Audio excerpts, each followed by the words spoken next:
Hörmətli izləyicilər, Bayır sakinlərinin şikayəti əsasında hazırladığımız video reportaj adı çəkilənlər tərəfindən çoxlu şikayət olduğundan həmən video material YouTube kanalı tərəfindən bağlanmışdı. Ona rəğmən biz yenidən həmən video materialı yayımlayırıq.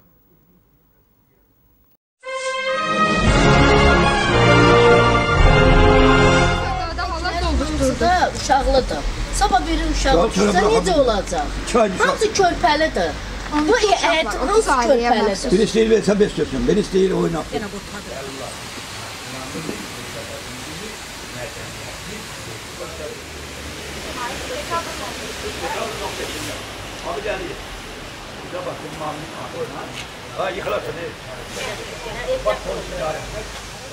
Bax o qabaq, bir də beləsinə bu ora mənim öz evimdir. Burada oğlumun evidir. Buradan bir tənha rus keçib. Yesiz 80 yaşında rus keçirdiblər. Səhər yuxudan ayrılmışam ki, evimin üstünə quvafla döyürlər. Çıxmışam, bala nə edirsiniz? Deyir, buraya almışıq, sökürür. İndi yağan yağış hamısı mənim evimin içindədir. Evim qəzalı vəziyyətdədir. Özümdə xəstə adamam. İkinci qrup 50'lər. Uçurdular evimi. Qalmışıq belə 2 aydır. Dekabrın 5'indən biz bu küçük getmədiyimiz qapı yoxdur. Açmadığımız heç bir rəhbərlik bizə qulaq asmır. Hara ərzə yazırıq, hamısı gəlir icra hakimiyyətinə. Bunun da, bu da deyir, arxamda duran mənim deputat vəkili Adil Əliyevdir. Bunlar öz vətənimizdə evimizi başımıza çökürür.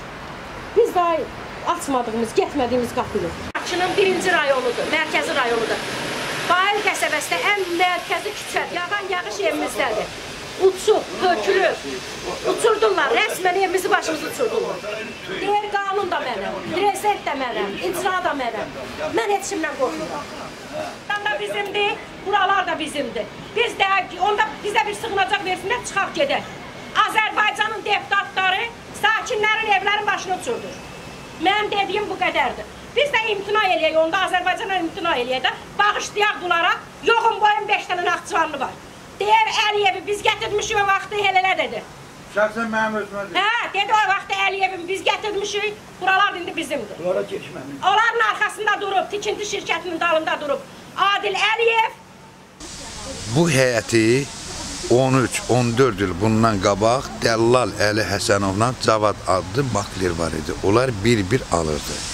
Alıb, son axırıncı illərə kimi bu əraziyə qədər onlar alır. Axırda ortada yeganə bir nəfər qadının evi var idi. Onu keçən ayın dekabrın 15 günü də 15-i günü onun ağzın, əlin, qolun skoşlatlar evin güya o ermənidir. Onu götürdülər aradan. Sonra yavaş-yavaş gəlib, hansı ki çatdı mənim evimə. Mənim evimlə öz kadrlarda görkəzir, divarımın arası sıvıya vurduqları sıvayının 20 santimetr yoxdur. Mən prezidentə nə deyim, onsuz da bizim sözümüzü, söhbətimizi, şikayətimizi prezidentə çatdırmırlar.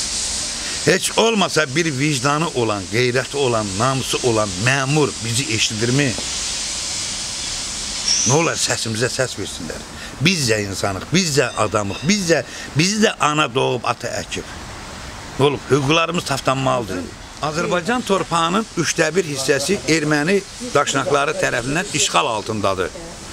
O cümlədən də Azərbaycan Respublikasının Bakı şəhərinin ən mərkəzi olan Səbail rayonudur. Mən də burada yaşayıram. Mənim də o cümlədən evimin 1/3 hissəsi bugünkü gündə işğal altındadır. Bayaq qeyd edirsiniz, millət vəkili Adil Əliyev. Qəbulunda olmuşsunuz Adil müəllim? Adil heç tapmaq olmur, heç onun... Şəxsən mənim bir tanışım var Adil müəllimlə əlaqəli. Yox, heç əlaqmaq olmur.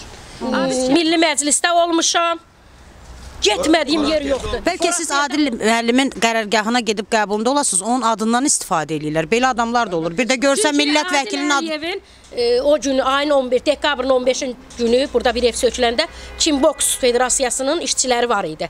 Biz də orada Rüstəm Rüstəmovu tanıdıq. Bir də var idi, görsəm tanıyaram, adım bilmirəm. Bir 4-5 nəfər oran dedilər ki, federasiyanın işçiləridir bunlar. Çünki elə-belə tanımıram. Yo, bilirsiniz, bu biraz ağır ittihamdır. Siz gərək özünün qəbulunda olasınız. Özün tapa bilir, qəbuluna gedək. Siz görürsünüz ki, nə qədər hüquq pozulur, konstitusiya hüquqları pozulur. Bu adamın evini uçurduqlar. Darmadağın evlər, heç kim də ona cavab deyələ ki, yox. Sənət istəyəndə heç bir sənət təqdim eləmir. Bu adamlarla deyir gəlir danışaq. Bunlar deyir danışaq, müqavilədir, müqavilə. Bir sənət deyir məxfidir. Ev tikintisinin məxfi sənət hardan olur? Burada hərbi zavodcad tikir bu məxfidir. Bu söhbət burada ondan getmir ki, kimindir? Fərqi yoxdur. Onundur, bunundur. Fərqi əsas odur ki, cəmaatın başını it oynasınlar. Bir dənə sənət təqdim olunmur. Aydındır. Qeyri-qanuni tikintidir. Özlərinin Bu saat burada mən bir dənə kubik üst-üstə qoyum, 5 nəfər adam gəlir. Amma bu boyda yer qazılır. Bir dənə sorsa yoxdur ki, sənədin qortuya görə nəyin var? Nəyin əsasında?